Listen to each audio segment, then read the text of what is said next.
So in my first months in Taiwan, I was invited by someone I'd met to immerse in a thoroughly Taiwanese experience. And I, of course, was reading this as metaphorically being a date of some sort. So I was picked up by a woman not much bigger than one of these cups on a 50cc scooter in downtown Taipei. I was given a helmet, popped onto the back of the scooter, and we screamed off into the mountains of Malcom, which surround Taipei. And she said, we're going to go for tea. That was the extent of what I knew. And I arrived at a tea restaurant in an area of Taipei which is entirely dedicated to tea junkies.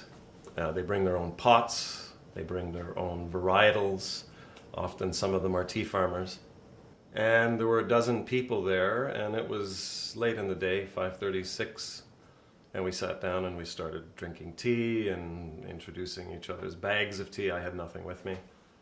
Everybody had their pots and admiring each other's sort of tea paraphernalia. And so we started drinking tea, and we had these kettles that were set up and plugged in just around this massive table. And we started pouring tea, and a meal came, continued drinking tea, and everyone's talking about tea. And there's the odd question about how are you? And the odd bit of translation going on. My Mandarin was non-existent at that point. And I realized at about 9:30 or 10 that we weren't anywhere close to being finished, and I was developing a kind of a cool sweat along my rib cage, and my focal points of my eyes were constantly shifting, and I realized I was in this tea swoon. And they talk about this idea that you actually get a tea sickness. You need more tea, and you're really switched on, you're lit up. And so this went on, and another meal, and I thought, okay, things are coming to an end. And then another person would introduce their tea. Fast forward, we watched the sun come up at 6. We'd been there a total of about 12 hours at the end, and I was ripped for 2 days. And that was my introduction to learning the dedicates of the leaf. We're truly dedicates of the leaf.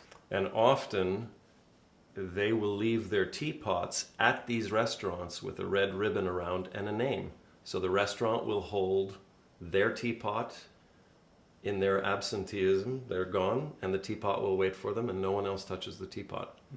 So it's,